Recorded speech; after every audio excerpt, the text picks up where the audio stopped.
जय जिनेन्द्र। आइए आज की इस द्वितीय कक्षा को हम प्रारंभ करते हैं। मंगलाचरण के लिए सभी लोग अपने हाथ जोड़ लें।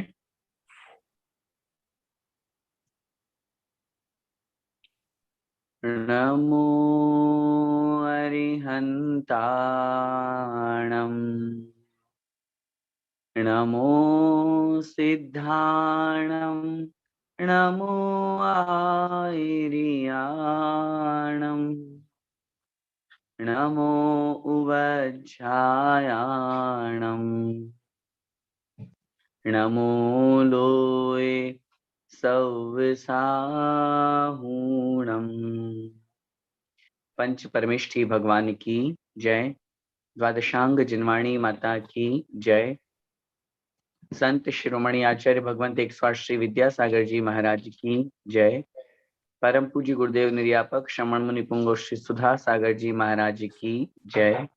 अढ़ाई द्वीपस्थ समस्त महामुनि राजों की जय। हम सभी दर्शन स्तुति जो सिद्धांत प्रवेशिका प्रथम वर्ष का हमारा जो हमने पाठ्यक्रम प्रारंभ किया है उसका पहला चैप्टर है और हमने ग्रुप में उस बुक को शेयर किया भी है।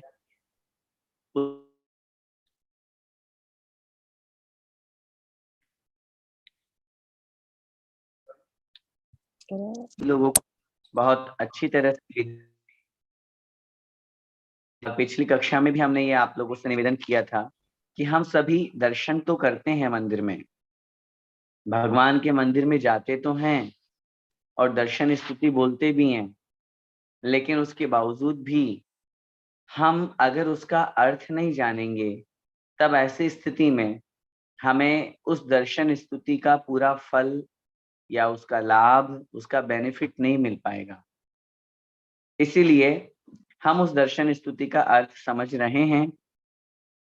पिछली कक्षा में हमने जो 2 छंद पढ़े थे, एक बार उनका मैं रिवीजन करता हूँ, उसके बाद में फिर हम आगे बढ़ेंगे। प्रभु पतित पावन में अपावन चरण आयो शरण जी विरद आप निहार स्वामी मेट जामन मरण जी। प्रभु पतित पावन, प्रभु मतलब हे प्रभु आप कैसे हैं। पतित पावन, पतित माने गिरे हुए लोगों को पावन बनाने वाले हैं, अपवित्र को पवित्र बनाने वाले हैं। मैं अपावन, मैं कैसा हूँ, मैं अपवित्र हूँ। चरण आयो शरण जी, हे भगवान मैं आपकी चरण रूपी शरण में आया हूँ। क्यों? क्योंकि आप जब अपवित्र को पवित्र बनाने वाले हो, पतित को पावन बनाने वाले हो, तो मैं कैसा हूँ, मैं अपावन हूँ, मैं अपवित्र हूँ, मैं कर्मों से युक्त हूँ, आप उसे शुद्ध बनाने वाले हैं। यो विरद, इस प्रकार की जो कीर्ति है, विरद का मतलब प्रसिद्धि, हे भगवान आपकी इस प्रकार की जो प्रसिद्धि है, निहार स्वामी उसे आप देख करके मैं जामन मरण जी, हे भगवान मेरा जन्म मरण का जो रोग है, जन्म मरण का जो दुख है, उसे मेट दीजिए, मिटा दीजिए, नष्ट कर दीजिए।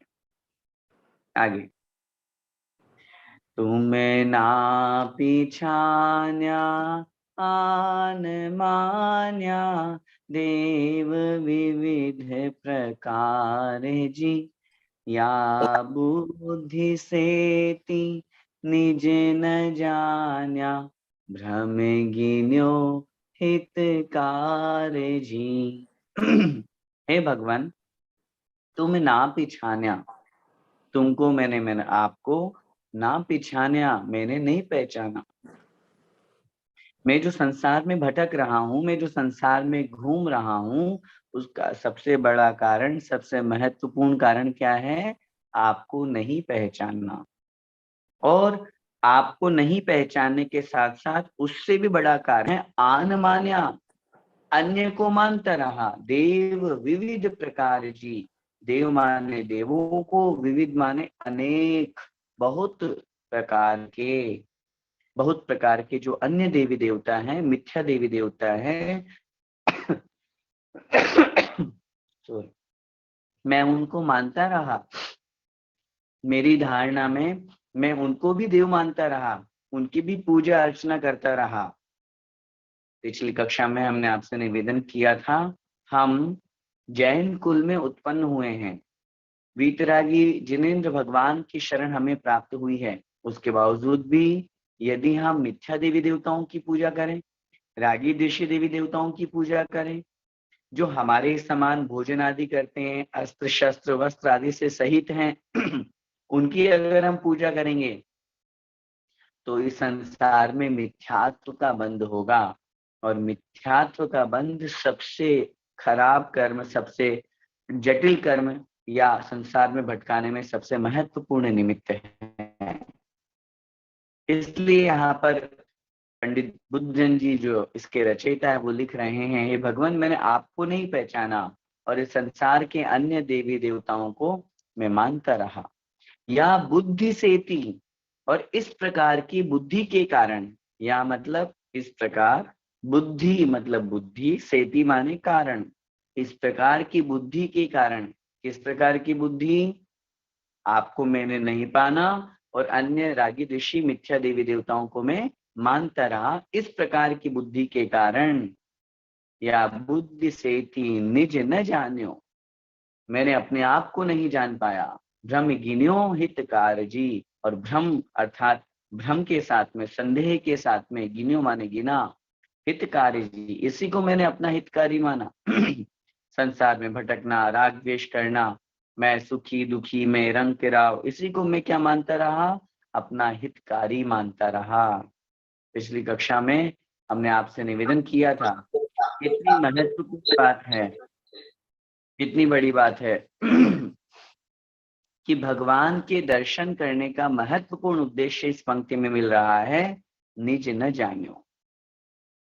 अगर भगवान के दर्शन किए हैं तो हमने अपने आप के दर्शन करने का रास्ता हमें पता चल रहा है। और अगर हमने वीतरागी भगवान के दर्शन नहीं किए हैं, दर्शन का मतलब उनको नहीं माना है, मिथ्यात्व में भटके हैं, तो आत्मदर्शन होना बहुत दुर्लभ है। मैंने निवेदन किया था, जिन दर्शन से निज दर्शन की हमें यात्रा करनी है, अगर हम जिन दर्शन ही नहीं करेंगे तो फिर निज दर्शन कहाँ से होगा, आत्मदर्शन कहाँ से होगा? लक्ष्य हमारा निज दर्शन है, लक्ष्य हमें अपनी आत्मा तक पहुंचना है, लक्ष्य हमें आत्म स्वरूप में लीन होना है। परंतु उस तक पहुंचने के लिए पहले जिन्होंने उस स्वरूप को प्राप्त कर लिया वहां तक तो पहुंचना होगा। बहुत सीधी सी बात है, हम उस मार्ग को चुनते हैं जिस पर पूर्व में पहले कोई गया हुआ है। जिसमें पूर्व में पहले कोई गया ही नहीं है, उस मार्ग में जाने में हमें बड़ी कठिनाई महसूस होती है। ठीक उसी प्रकार हम जिन्होंने उस निज स्वरूप को जान लिया, उस आत्म स्वरूप को पहचान लिया, ऐसे उन महान आत्माओं के मार्ग पर, उनके द्वारा बताए हुए रास्ते पर जब हम चलेंगे तो डेफिनेटली हमारे जो आत्मा है उस तक हम पहुंच पाएंगे। और उसका माध्यम ये जिन दर्शन है, वीतरागी भगवान के दर्शन है। यहाँ तक हमारा हो गया था। आइए हम आगे बढ़ते हैं। आप लोग निकाल लीजिए पीडीएफ, ताकि सामने रहेगा तो आप शब्दार्थ भी समझ पाएंगे और अपनी कॉपी पेन के माध्यम से अपना कुछ लिख भी पाएंगे। भव विकट वन में कर्म बैरी, ज्ञान धन मेरो हर्यो, तब इष्ट भूल्यो भ्रष्ट होय, अनिष्ट गति धरे तो फिर्यो। भव विकट वन में, भव माने संसार, कैसा है ये संसार? विकट वन, विकट माने बहुत गहरा, बहुत, यूं समझिए जिसमें रास्ता नजर नहीं आ रहा है, मंजिल नजर नहीं आ रही है, जो बहुत दुर्गम रास्ता जिसको अपन कहते हैं ना, दुर्गम, बहुत कठिनाई से जिसमें पहुंच पा सकते हैं, ऐसे वन में, भव विकट वन में, कर्म बैरी, कर्म रूपी जो शत्रु है, उन्होंने क्या कर दिया, ज्ञान धन मेरो हर्यो, ज्ञान धन, ज्ञान रूपी धन को मेरा हरण कर लिया, चुरा लिया। पहले एक एक शब्द का मीनिंग समझे, फिर अपन उसका भाव समझेंगे। भव विकट वन में, संसार रूपी इस दुर्गम जंगल में, जिसको पार करना बहुत मुश्किल है।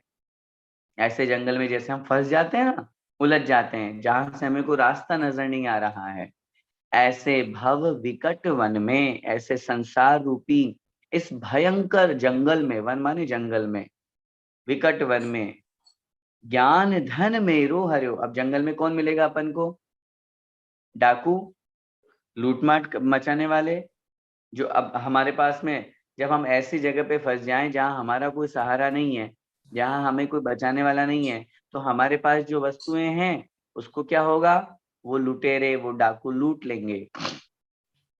जो हमारे पास धन संपत्ति है उसको वो चुरा लेंगे। अब यहाँ पे पंडित जी क्या उपमा दे रहे हैं, जंगल कौन सा है, संसार रूपी।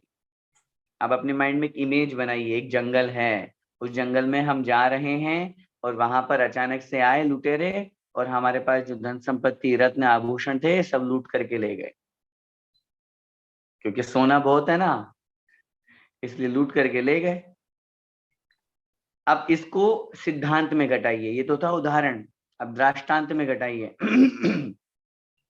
संसार रूपी इस जंगल में, भयंकर जंगल में, मेरी आत्मा जो है वो संसार में भटक रही है। उस संसार रूपी जंगल में भटकते हुए कर्म बैरी, कर्म रूपी शत्रुओं ने, जैसे वहां पर शत्रु कौन था, लुटेरे, यहाँ पे आत्मा का शत्रु कौन है, कर्म। और उन्होंने क्या किया, ज्ञान धन मेरो हर्यो, ज्ञान रूपी धन जो मेरा, मेरा ज्ञान रूपी धन, देखो कितनी बड़ी बात है, जिस जिस धन पर अधिकार किसी और का नहीं था, वह धन जिस पर अधिकार सिर्फ और सिर्फ मेरी आत्मा का था, मैंने स्वयं उस धन को कमाया, उस मेरे ज्ञान रूपी धन को हर्यो माने लूट लिया। सोचिए जरा, विचार कीजिए, जिस धन संपत्ति को हमने खून पसीना बहा करके कमाया हो, जिस धन संपत्ति वैभव को हमने बहुत मेहनत करके, परिश्रम करके, सुबह से शाम तक दिन रात बहुत मेहनत करके उस धन को कमाया हो, और उस धन को अगर कोई सामने पिस्टल लगा करके और हमें बोले निकाल लो, तब उस स्थिति में क्या होगा बताइए। कोई लूटने वाला आ जाए, कोई डकैती करने वाला आ जाए और बोले कि मुझे ये पैसे दो नहीं तो मैं तुम्हें मार दूंगा, खून पसीने की कमाई कहाँ से निकलेगी।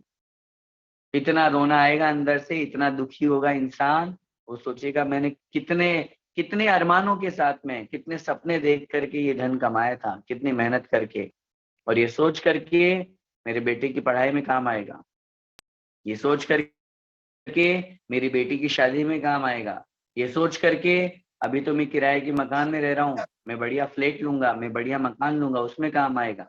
ये सोच करके कि मैं दान करूंगा, बहुत अच्छी बोली बोलूंगा, भगवान की प्रतिमा स्थापित करूंगा, उस धन संपत्ति को कमाने में उस जीव ने कितना कुछ सोचा था, लेकिन जब लूटने वाला आया तब उस स्थिति में वो बहुत दुखी हो रहा है। ठीक उसी प्रकार, ठीक उसी प्रकार ये ज्ञान जो है ये मेरी आत्मा का धन है। आत्मा का स्वभाव क्या है, ज्ञान दर्शन, आत्मा का स्वभाव ज्ञान दर्शन चेतना।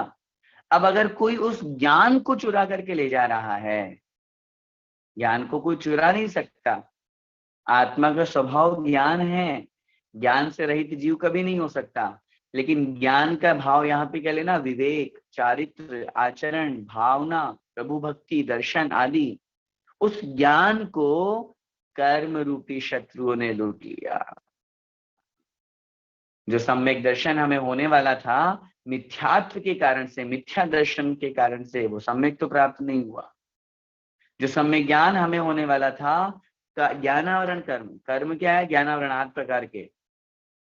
अब ज्ञानावरण आदि जो 8 प्रकार के कर्म है, अब ज्ञान की अपन बात करें तो ज्ञानावरण कर्म के कारण से मैं आत्मा का जो स्वभाव है, जो ज्ञान, वो ज्ञान में प्राप्त नहीं कर पाया। तो इस पहली लाइन में क्या कह रहे हैं पंडित जी, भव विकट वन में कर्म बैरी, ज्ञान धन में रो हर्यो। इस संसार रूपी भयंकर इस जंगल में कर्म रूपी शत्रुओं ने मुझे घेर लिया, और घेर करके ज्ञान धन में रो हर्यो। तब इष्ट भूल्यो भ्रष्ट होए। मैं संसार में क्यों भटक रहा हूं, खुद ही प्रश्न कर रहे हैं, खुद ही उत्तर दे रहे हैं। तब उस स्थिति में जब मेरा ज्ञान रूपी धन उसने हरण कर लिया, मैं अज्ञानी हो गया, मैं मूर्ख हो गया, मैं अविवेकी बन गया। क्यों? क्योंकि कर्म रूपी शत्रुओं ने मेरा ज्ञान रूपी धन, विवेक रूपी धन लूट लिया, समाप्त कर दिया। अब मुझ में बुद्धि नहीं रही, मैं अज्ञानी हो गया, मैं मूर्ख बन गया। तब उस स्थिति में इष्ट भूल्यो, मैं अपने इष्ट को भूल गया। इष्ट कौन है हमारे? इष्ट का मतलब होता है सबसे प्रिय वस्तु, है ना? जो सबसे अच्छी हो, सबसे प्रिय हो, उसको हम बोलते हैं इष्ट। बताइए, मैं आपसे पूछना चाहता हूं, हमारे लिए सबसे इष्ट क्या है? दुबई वालों के लिए सोना मोक्ष, या और कोई धन संपत्ति, वैभव। इष्ट की मैं बात कर रहा हूं। किसी के लिए पति पत्नी भी इष्ट हो सकते हैं, सबसे प्रिय। हाँ, यहाँ पे एक आंसर आया, मोक्ष। मोक्ष इष्ट है। और मोक्ष की आकांक्षा, ठीक है, ये भी अच्छा है। इष्ट, इष्ट का मतलब सबसे प्रिय। ये जो आपने कहा है, किसी ने कहा है शरीर, हाँ ये भी लोग मानते हैं। धर्म राह पर चले, ये सबसे इष्ट है, चले, ये भी अच्छा रिप्लाई आया है। सबसे आत्मस्वरूप, महत्वपूर्ण बात ये, हाँ ठीक आत्मस्वरूप। है, आत्मस्वरूप। हाँ, ये जो जितनी भी बातें हमने करी है, ये बातें जो हमने की है, ये है क्रिया रूप में। पंच परमेष्ठी भी यहाँ पे आया है रिप्लाई में। समझना हमको क्या है इष्ट, इष्ट का मतलब क्रिया को इष्ट में नहीं बनाना। मोक्ष मार्ग पर चलना या इस तरह से वीतराग भगवान इन्होंने दिया है, वो इष्ट है। सारे के सारे सब चीजों का सार अगर कुछ है तो वास्तव में सबसे महत्वपूर्ण बात अगर इष्ट कोई है तो वो है मेरी आत्मा। आत्मा इष्ट है। अच्छा, मैं आपसे अब उसको भी मैं आपको बिल्कुल डिफाइन करके बताता हूँ, आत्मा कैसे इष्ट है। देवशास्त्र गुरु, सब रिप्लाई आए हैं। देवशास्त्र गुरु, पंच परमेष्ठी, जिनेन्द्र भगवान, वीतरागी भगवान, हमारा धर्म, ये सारे के सारे हैं। लेकिन इन सब के बावजूद भी अगर कभी बचाने की बात आए, अब देखना अपने अपने अंदर, रिप्लाई अपने अंदर करना, यहाँ देने की आवश्यकता नहीं है। अपने अंदर सोचना, जब बचाने की बात आए तो आप सबसे लास्ट में पोजीशन में, जब कोई आपसे लूटेरा, आप व्यक्तिगत व्यवहारिक उदाहरण लीजिए, कोई आग लग गई घर में, अब आप किसको बचाएंगे? ऐसी चीज को बचाएंगे जो आपके लिए जीवन को आगे बढ़ाने में सहकारी हो। आपको लग रहा है अरे सब कुछ जल रहा है, बस एक बक्सा, एक तिजोरी जो मेरी अंदर रखी हुई है जिसमें कुछ धन संपत्ति है, मैं उसको बचा लेता हूँ, ठीक है। अब उस स्थिति में आप उसको बचा के ले आएंगे, लेकिन अगर अंदर हम खुद फंसे हुए हैं तो उस स्थिति में जहां हम खुद हैं, चाहे वो आग लगने वाला फायर वाला हो सीन, या और कोई कहीं फंस गए हो वो वाला सीन हो, कोई अपने को मार रहा है वो वाला सीन हो, लास्ट पोजीशन हमारी क्या होगी? भाई तू सब कुछ ले जा, सब कुछ ले जा, लेकिन मुझे छोड़ दे। किसको बोलेंगे अपन? सब कुछ ले जा लेकिन मुझे छोड़ दे। तू घर ले ले, मकान ले ले, मेरे पास जो धन संपत्ति वो सब ले ले, लेकिन मेरे को छोड़ दे। अब यहाँ एक रिप्लाई है, अपनी बॉडी को नहीं, अपने आप को। अपने आप और बॉडी अलग अलग दो चीजें हैं। बॉडी को छोड़ देगा तो फिर आप कहाँ जाओगे? बॉडी को छोड़ देगा वो तो मार देगा, तो बड़ी पड़ी रहेगी, शरीर तो पड़ा रहेगा। हमको समझना इस बात को है कि हमारे लिए सबसे इष्ट कौन है? मैं स्वयं, और कोई नहीं, और कोई नहीं है। इसके आगे बढ़ेंगे तो देवशास्त्र गुरु होंगे, पंच परमेष्ठी होंगे, हमारे भगवान होंगे, हमारी फैमिली होंगी, हमारे रिलेटिव्स होंगे, हमारे लिए धन संपत्ति, ये सब होंगे। लेकिन इन सब में अगर कोई अपन सबसे पहली बात करेंगे तो एकमात्र है हम स्वयं। लास्ट पोजीशन तक पहुंचिए, मैं फिर आपको पहुंचाना चाह रहा हूं। जहां बचाने की बात आएगी, आप बचाइए एक एक करके, धन संपत्ति को बचाइए, बोलेंगे नहीं मिलेगी। परिवार को बचाइए, बोले अब वो भी नहीं मिलेगा। अपने आप को, शरीर को, आप बोलेंगे लास्ट में पोजीशन क्या आएगी? मार दो। ये शरीर तो उद्गल द्रव्य है, रह जाएगा यहाँ पे, लेकिन मेरी आत्मा जो कभी मरती नहीं है, कभी जन्मती नहीं है, आत्मा का कभी विनाश नहीं होता, पर्याय चेंज हो जाएगी। हम अपने आप को बचाएंगे। इष्ट हमारे लिए हमारी आत्मा है। आचार्य पूज्यपाद स्वामी महाराज ने एक ग्रंथ लिखा है इष्टोपदेश, नाम सुना होगा आप लोगों ने। इष्टोपदेश का मतलब क्या होता है? इष्ट उपदेश, इष्ट माने आत्मा, उपदेश उसके लिए, उस आत्मा के लिए जो उपदेश दिया गया है, उस आत्मा का जो संबोधन किया गया है, इसलिए इष्ट। तो कहने का मेरा भाव क्या है? इष्ट हमारे लिए, इष्ट क्या है? हमारी आत्मा। तब इष्ट भूलियो, उस समय कब में? जब ऊपर की लाइन फिर से लगाइए, इस संसार रूपी, इस विकट भयंकर जंगल में कर्म रूपी शत्रुओं ने मेरा ज्ञान रूपी धन छीन लिया, हरण कर लिया, चुरा लिया। तब उस स्थिति में मैं इष्ट भूलियो, मैं अपने आप को भूल गया, अपने आप का मैंने विस्मरण कर दिया, अपने आप को मुझे याद ही नहीं रहा कि मैं कोई वस्तु भी हूं।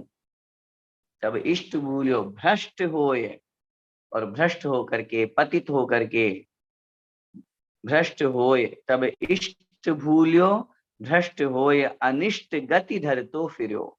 ऐसी गतियों में जो अनिष्टकारी थी, अहितकारी थी, जिसमें मेरा कोई हित नहीं होने वाला, कोई मंगल, कोई कल्याण, कोई शुभ नहीं होने वाला, ऐसी गतियों में भ्रमतो फिरो, अनिष्ट गति धरतो फिरो, अनिष्ट गतियों को धारण करता हुआ फिरो। फिरो माने फिरता रहा, भटकता रहा, घूमता रहा। समझ में आया क्या मतलब है इसका? हे भगवान, आपके दर्शन करने के बाद आज मुझे मेरी जो भावना बनी है, मैं संसार में क्यों भटकता रहा?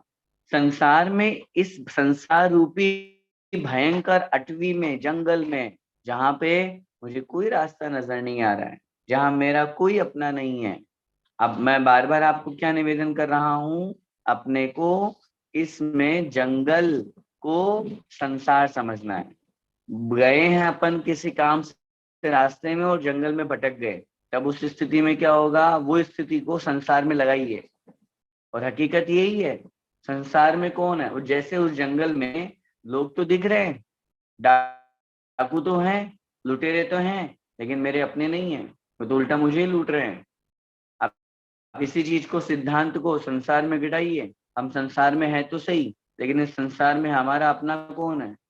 बताइए। सब हमको लूट रहे हैं, मेरी आत्मा को भ्रष्ट कर रहे हैं, मुझे संसार में भटका रहे हैं।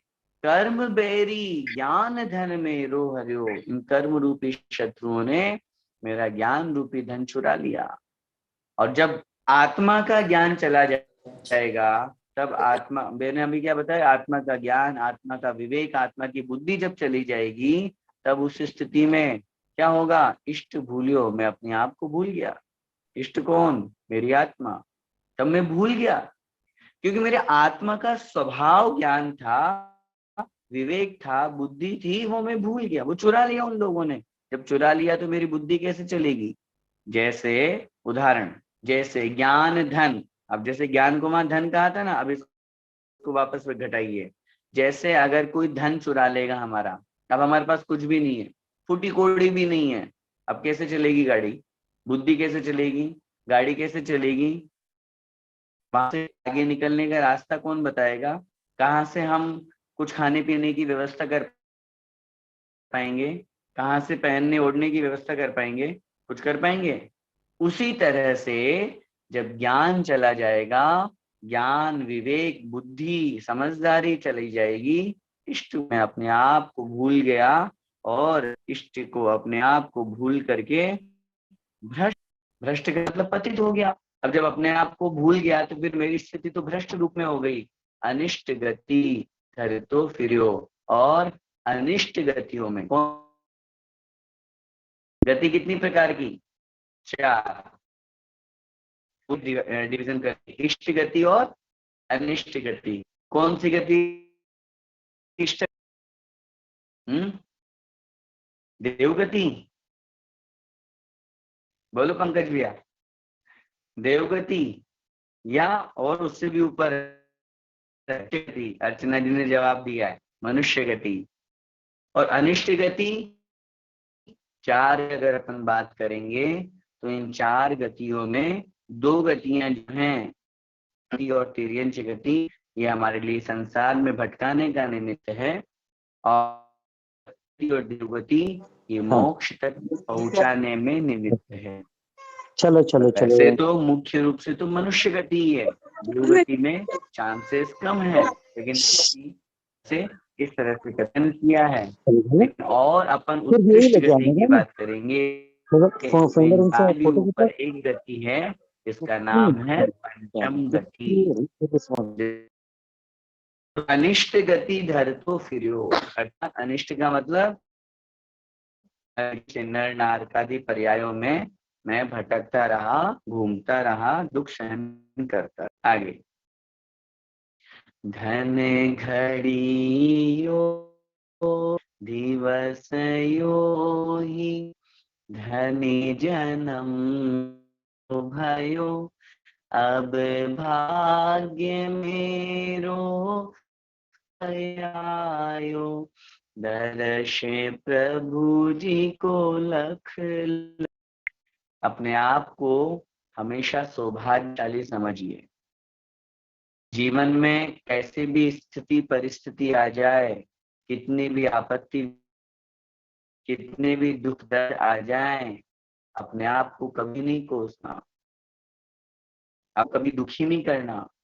अपने आप के साथ में अपने लोगों को अपना जो आज हमें मिला है वो महान महान महान मिला है। जो व्यक्ति अपने आप को कोसेंगे, अपने आप को नकारात्मक बनाएंगे, तो फिर हम दुनिया को अपने आसपास के आत्मक नहीं बना सकते। हम आज जो कुछ भी हैं वो हमारे महान से। कितनी बड़ी बात आज यहाँ पर कविवर कह रहे हैं, घड़ी हो। धन, धन का मतलब यहाँ धन संपत्ति वाला धन नहीं है। धन माने धनी, धन्य है, महान है, सौभाग्य है, अहोभाग्य है। घड़ी यो माने यह, घड़ी माने समय। ये जो घड़ी, अभी हम क्या कर रहे हैं? बोलिए। अभी हम क्या भगवान के दर्शन कर रहे हैं, अभी हम स्वाध्याय कर रहे हैं, अभी हम पूजा कर रहे हैं।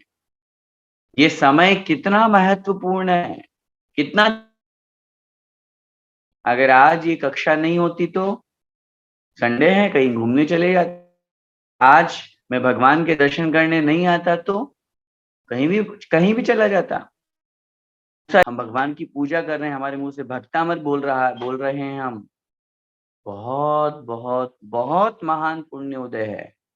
अनेकों अनेकों जन्मों का पुण्य एक साथ उदय में आया है कि हम जयकारा लगा पा रहे हैं। नहीं तो बताइए दुनिया में कितने सारे लोग हैं, कितने सारे लोग हैं, कितने सारे जीव हैं। चलो अपन बात करें जीवों की, अनंत अनंत जीव हैं पूरे तीनों लोकों में।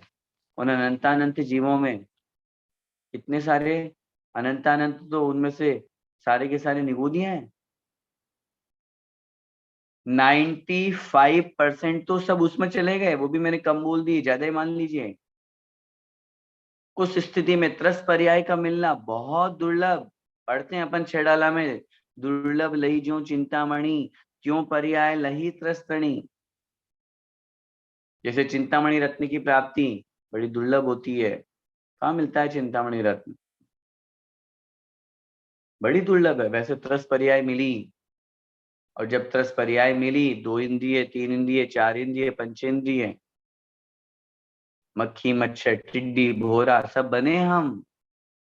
कौन ज्ञान देने वाला है उस पर्याय में? कौन समझाने वाला है? कहाँ से समझ में आने वाला है? मन ही नहीं है। पंचेंद्रिय बन भी गए, पंचेंद्रिय में भी नारकी बन गए। वहां दुख से एक पल भी शांति नहीं है। प्रति पल प्रति क्षण सिर्फ और सिर्फ दुख। सुख की कोई आकांक्षा ही नहीं है, इच्छा ही नहीं है, भावना ही नहीं है, मिलना ही नहीं है। तिर्यंच बने, असेनी बन गए, मन ही नहीं था। पंचेंद्रिय तो बन गए, मन नहीं था, और मन नहीं होने के कारण कोई मतलब ही नहीं रहा। फिर जब मन हुआ, ताकतवर तिर्यंच बन गए, शेर आदि की पर्याय धारण कर ली। निबल पशु हति खाए भूर। अपने से जो निर्बल पशु हैं, कमजोर हैं, उनको खूब मार मार करके खाते रहे हम।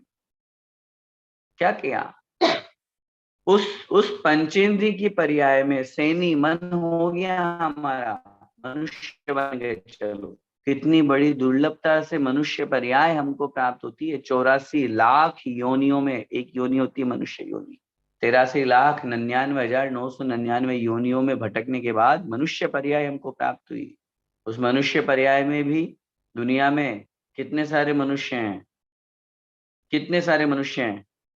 और उन मनुष्यों में सोचिए, हमारा जन्म भारत देश में हुआ, हमारा जन्म जैन कुल में हुआ, हमारा जन्म जैन धर्म को अपनाने वाले परिवार के बीच में हुआ।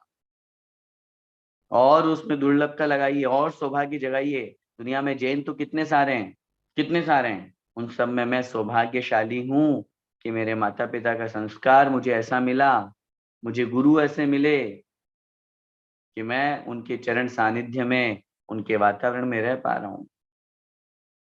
और सौभाग्य जगाइए। दुनिया में ऐसे बहुत सारे लोग हैं जिनको ये सौभाग्य मिलता है, लेकिन ऐसे कितने लोग हैं जिनको प्रतिदिन भगवान के दर्शन हो पाते हैं। यहाँ ऐसे बहुत से महानुभाव भी बैठे हैं जिनकी कंट्री में मंदिर भी नहीं है, जिनके घर के आसपास मंदिर नहीं है, 50 किलोमीटर दूर मंदिर है। आज मैं भगवान का दर्शन कर पा रहा हूं, ये मेरा कितना बड़ा सौभाग्य है, कितना बड़ा पुण्य है, कितना बड़ा अहोभाग्य है। इस बात को अपने अंदर धारण करो। पंडित जी यहाँ लिख रहे हैं, धन घड़ी यो धन दिवस यो ही धन जन्म मेरो भयो। जब भगवान के दर्शन करो तो ऐसा अनुभव कीजिए, जिस वस्तु की चाह बहुत समय से होती है, बहुत समय से आप पीछे लगे हुए हो। चाहे आपका कोई केस हो जो पेंडिंग अटक रहा है, आपका कोई, आपको बहुत बड़ा गोल अचीव करना है, बहुत समय से आप मेहनत कर रहे हो, तैयारी कर रहे हो। जब वो मिल जाता है तो कैसा लगता है? बोलिए। जब वो मिल जाता है तो कितना अच्छा लगता है। ठीक उसी तरह से वो गोल, वो अचीवमेंट, वो केस का जीतना, ये तो छोटी छोटी बातें हैं। उन सब से भी बड़ी बात है, जैन कुल प्राप्त करके हम भगवान के दर्शन कर पा रहे हैं। भले ही हम संडे टू संडे कर रहे हैं, कोई बात नहीं। मैं तो यही कह के आया था और यही निवेदन आज फिर कर रहा हूं। जब भारत से इतनी दूर हम धन कमाने के लिए जा सकते हैं, तो क्या धन कमाने के लिए हम 10, 20, 30, 50, 100 किलोमीटर नहीं जा सकते? जिसकी वजह से धन आ रहा है, उस धन के लिए क्या हम इतना सा नहीं कर सकते? जिसकी वजह से धन आ रहा है, जिसकी वजह से हमारा संसार चल रहा है, जिसकी वजह से हमारा पुण्य बढ़ रहा है, जिसकी वजह से मेरा परिवार सुरक्षित है, जिसकी वजह से मैं सुरक्षित हूँ, उन भगवान के दर्शन करने के लिए भी हमें महीने महीने भर देखना पड़ता है, हफ्ता हफ्ता में देखना पड़ता है। क्यों? कम से कम अपने अंदर ये सौभाग्य जगाइए। कितना महान पल मेरा, कितना महान क्षण, कितना धन घड़ी हो। इन इन पंक्तियों को सिर्फ ऐसे ही मत पढ़िए। हम पढ़ करके भगवान के सामने बोल करके आ जाते हैं। किसको सुना रहे हैं? भगवान को। हाँ भगवान, आज बहुत बड़ा दिन है, बहुत अच्छा है कि मैं आपके दर्शन करने आया, तो भगवान पे एहसान जता रहे हैं हम। ये लाइंस भगवान के लिए नहीं है, ये अपने आप के लिए है। जब तक अनुभव नहीं करोगे, फील नहीं करोगे, तब तक आनंद नहीं आएगा। धन घड़ी हो, धन दिवस यो ही। हे भगवान, यह घड़ी, ये समय, ये पल, ये समय, ये टाइम मेरा धन्य हो गया। धन दिवस यो ही, आज का दिन मेरा सफल हो गया। बताओ सच सच, जब आपकी कोई डील होती है और आप उसमें बहुत अच्छा पैसा कमा लेते हो, तो क्या बोलते हैं अपन व्यवहार में? यार आज तो मजा आ गया, आज तो मेरा दिन बन गया, है ना? आज तो मेरा दिन बन गया। जब जब आपका बर्थडे होता है, जब बहुत सारी विशेष मिलती हैं, हजारों लोगों से आपको दुआएं मिलती है, आशीर्वाद मिलता है, तो आप क्या बोलते हैं? आज तो मेरा दिन बन गया, आज तो मजा आ गया। कभी ऐसा अनुभव हुआ भगवान के दर्शन करने पर? कभी ऐसे फीलिंग आई अंदर से कि तड़प रहा था मैं बहुत दिन से, मानता हूँ भगवान मुझे प्रतिदिन दर्शन करना चाहिए, मेरे संस्कार यही है, मेरे गुरु यही कहते हैं, सब कुछ यही सिखा रहे हैं मेरे गुरु, प्रिय मैं नहीं कर पा रहा था, लेकिन आज मैं कर पा रहा हूँ। ये मेरा आज का दिन धन्य हो गया, आज का दिन मेरा धन्य हो गया। धन घड़ी हो, धन दिवस यो ही, धनी जन्म मेरो भयो। ये जन्म मेरा धन्य हो गया, सफल हो गया, मेरी मनुष्य पर्याय सफल हो गई। अरे मेरी आंखें धन्य हो गई कि मैं अपनी आंखों से भगवान को देख पा रहा हूं। नहीं तो 24 घंटे मेरी आंखें रागी द्वेषी मिथ्या देवी देवताओं को, मिथ्यात्वी लोगों को, रागी द्वेषी लोगों को देखने में लगी रहती है। बताइए, सच बताइए, 24 घंटे में कितने समय हमारी आंखें वीतराग अवस्था को देखती है और कितने समय राग अवस्था वाले जीवों को? संसार में जो हम देखते हैं, पति पत्नी बच्चे पुत्र मकान धन संपत्ति आस पड़ोस वाले रिश्तेदार, व्यापार करते हैं, बिजनेस करते हैं, ऑफिस जाते हैं, कितने लोगों से अपन मिलते हैं? वो सब रागी हैं कि वीतरागी हैं? रागी, रागी हैं, द्वेषी हैं, क्रोधी हैं, मानी हैं, मायावी हैं। सोचिए, अब उस स्थिति में हम अगर 2 पल के लिए भगवान को नहीं देख पाए, 2 पल के लिए, तो फिर मतलब क्या? लेकिन जिन 2 पलों में हमने भगवान के दर्शन किए, उस समय क्या फीलिंग आ रही है? उस समय की फीलिंग की मैं बात कर रहा हूं। जनरल गए, दर्शन किए, माथा टेका, नमोस्तु किए, नमोकार पढ़े, चावल चढ़ाए, हो गए दर्शन? नहीं, मैं इसे दर्शन नहीं मानता। मेरी दृष्टि में ये कोरम पूरा है, मेरी दृष्टि में ये सामान्य है। जैसे आप अन्य लोगों को देखते हैं, वैसे ही इन लोगों को भी देख लिया। इसमें कौन सी बड़ी बात है? क्या किया? उस समय अपने अंदर सौभाग्य को जागृत कीजिए, अनुभव कीजिए। अच्छा, जब आचार्य श्री के दर्शन करने जाते हैं, क्योंकि अब जीवंत भगवान का उदाहरण मैं आपको दे रहा हूँ, जब आचार्य श्री के दर्शन करने जाते हैं और बहुत अच्छे से दर्शन करते हैं, बहुत अच्छे से, संयोग था बहुत अच्छा।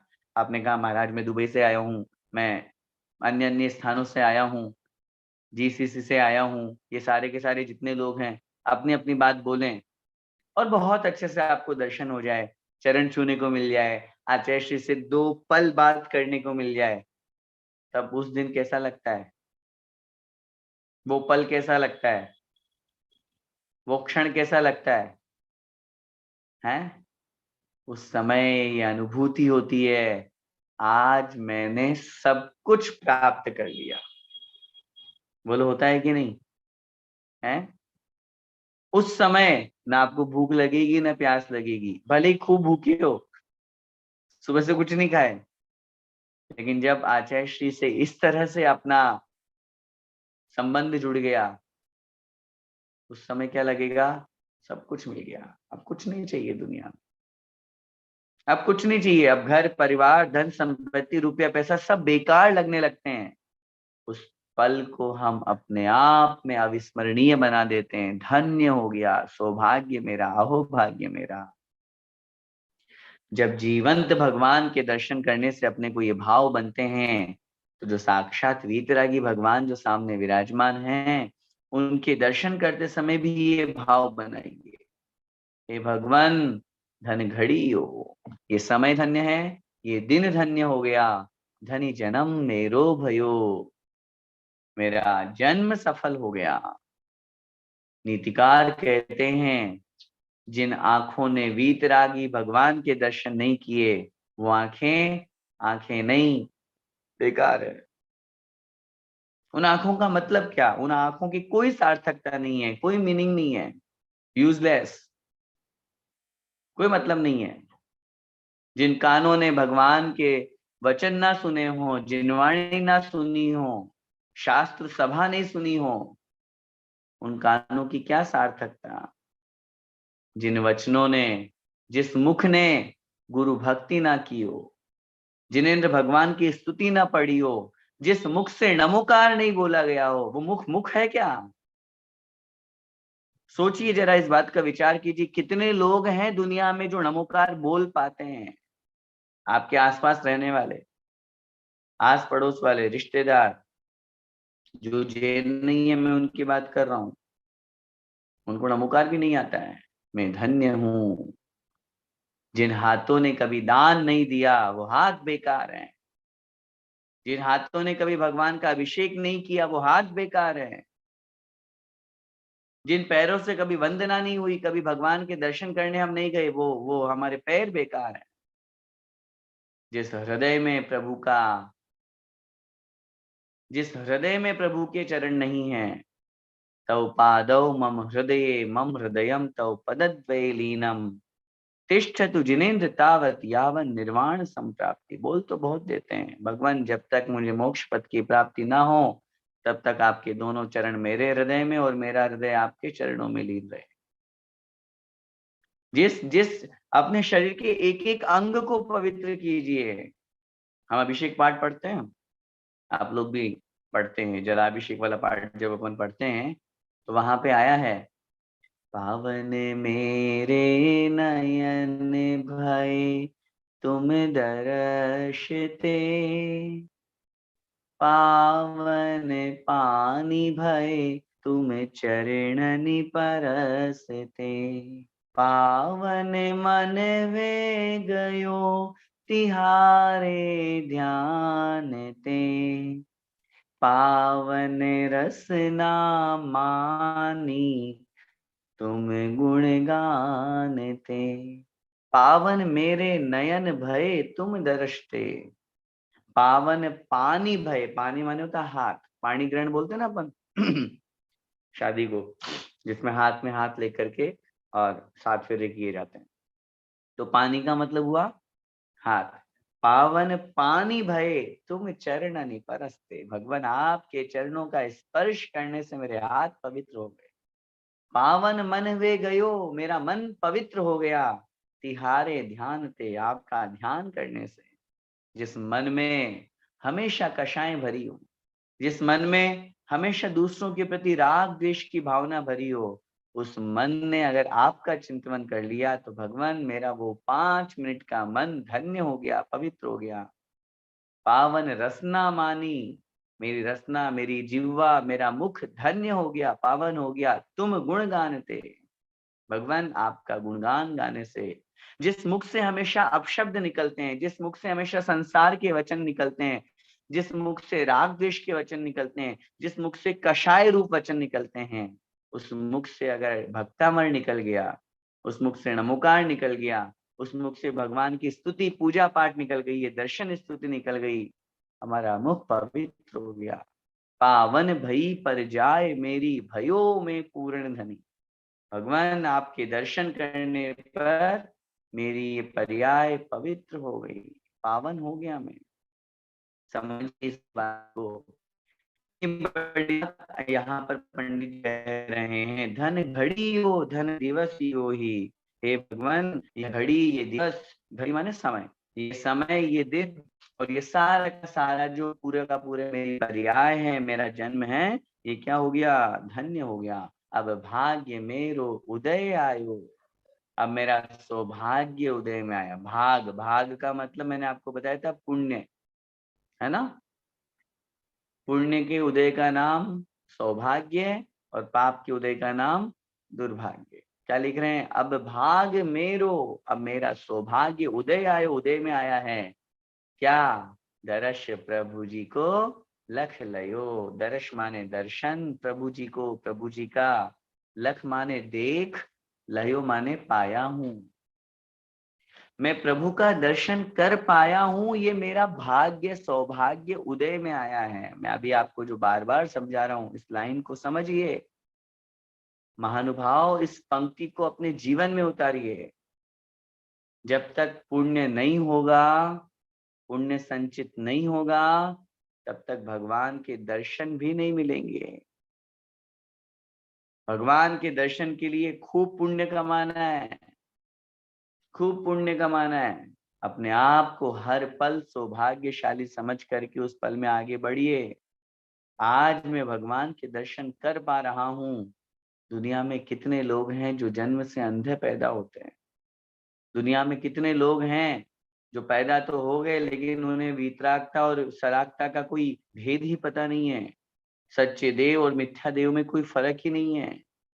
दुनिया में कितने लोग हैं, सच्चे देव को मानने वाले भी हैं, लेकिन प्रतिदिन दर्शन कर पाने वाले कितने लोग हैं?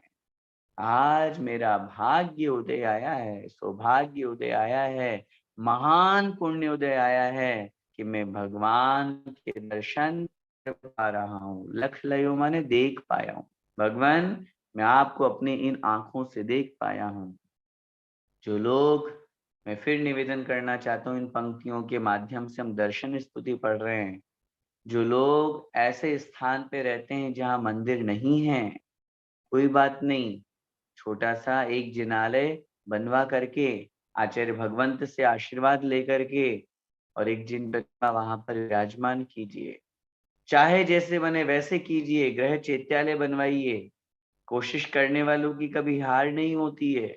दुबई में भी नहीं था पहले, लेकिन जब वहां पे जिन प्रतिमा आदिनाथ भगवान की पहुंची, लोगों की भावना बहुत अच्छी बनी। उसके बाद में जब अजमान में जब 5 भगवान विराजमान हुए, लोगों की भावना बनी। आज भावना बन रही है, नवीन जिनालय बनवाने का भाव बन रहा है। होगा, क्यों नहीं होगा? भावना महत्वपूर्ण होती है। भावना भवनाशिनी, भावना भववर्धिनी। अगर भावना बलवती होगी, बहुत सब लोगों से मिलकर के होगा, तो काम क्यों नहीं होगा? जब हम सब लोग मिलकर के दुनिया चला सकते हैं, संसार चला सकते हैं, धन संपत्ति वैभव कमा सकते हैं, तो क्या एक छोटा सा जिनालय नहीं बनवा सकते? जहां नहीं है, मैं वहां की बात कर रहा हूँ। अपने आप के, अपने समाज को प्रेरित करके कम से कम चाहे भले एक भगवान विराजमान करो, अस्थायी रूप से विराजमान करो, चल प्रतिमा विराजमान करो, लेकिन एक प्रतिमा प्रतिदिन जिनेंद्र भगवान के अगर हमारे दर्शन नहीं हो पा रहे हैं, तो दिन कैसा हमारा बेकार है। और जहां मंदिर है, भले ही दूरी हो, मैं फिर निवेदन करना चाहता हूँ, दूरी किलोमीटर की हो सकती है, लेकिन हम सबके पास में ऐसे साधन हैं कि हम थोड़े ही समय में भगवान के दर्शन करने पहुंच सकते हैं। मैं आपसे एक छोटा सा निवेदन करना चाहता हूँ, हम 10 लक्षण पर्व में भी तो एडजस्ट करते हैं, बोलो। तब भी तो हमारी भावना बनी कि मुझे दर्शन करना है, मुझे पूजन करना है, मुझे अभिषेक करना है। हमने एडजस्ट किया कि नहीं किया? तो फिर प्रतिदिन में क्यों नहीं? जिनकी वजह से हमारा पुण्य बढ़ रहा है, हम दर्शन नहीं करेंगे तो फिर क्या होगा? इसलिए इन पंक्तियों को आगे बढ़ना है। आइए एक और छंद लेते हैं। छवि वीतरागी नग्न मुद्रा, दृष्टि नासापे धरे, वसु प्रातिहार्य अनंत गुण युत, कोटि रवि छवि को हरे। छवि वीतरागी, भगवान अब जब दर्शन करने आ गए क्या किया हमने? भगवान के दर्शन करने आए, और दर्शन करते करते क्या बोलते हैं? भगवान, मेरा ये समय, मेरा ये दिन, मेरा ये पर्याय सफल हो गई। महान पुण्योदय मेरा आया है कि मैं आपके दर्शन कर पाया हूँ। अब उसके आगे क्या कह रहे हैं? उसके आगे कह रहे हैं, जब भगवान के दर्शन करो तब क्या भावना? छविवीत रागी। भगवान की जो मुख मुद्रा है, भगवान की जो छवि है, भगवान की जो दर्शन है, वीतराग अवस्था। संसार में जितने भी लोग हैं, जितने भी देवी देवता हैं, सब सरागी हैं। सब में राग, द्वेष, मद, लोभ, मोह, भूख, प्यास सब दोष भरे पड़े हैं। क्या दर्शन करें हम उनके? क्योंकि जिसके पास जो होता है वो वही दिया करता है। हम वीतरागी भगवान के पास में आए हैं तो हमें वीतरागता मिलेगी। अगर हम रागी द्वेषी देवी देवताओं के पास में जाएंगे तो वहां से हमें राग द्वेष ही मिलने वाला है। देखिए तो सही, निहारो तो सही।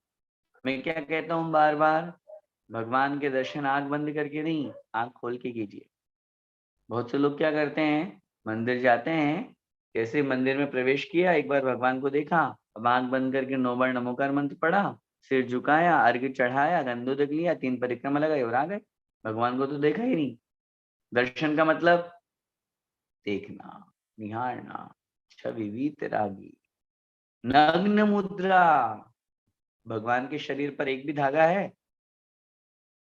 भगवान के शरीर पर किसी प्रकार का कोई आवरण है? नहीं। नग्न दिगंबर मुद्रा के धारी हैं, जिनके पास रंच मात्र भी परिग्रह नहीं है।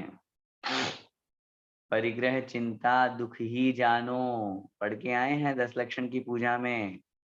और जहाँ परिग्रह होगा वहाँ चिंता और दुख है, और जहाँ अपरिग्रह होगा वहाँ सुख ही सुख है। छवि वीतरागी नग्न मुद्रा, दृष्टि नासा पे धरे। भगवान की दृष्टि कहाँ पे है? नासा मतलब नासिका पे, धरे माने रखते हैं। अब अपनी दृष्टि को अगर हम ऐसा रखेंगे नासिका पे तो क्या होगा? क्या होगा? देखो कितना बड़ा चिंतवन, कितना बड़ा चिंतवन।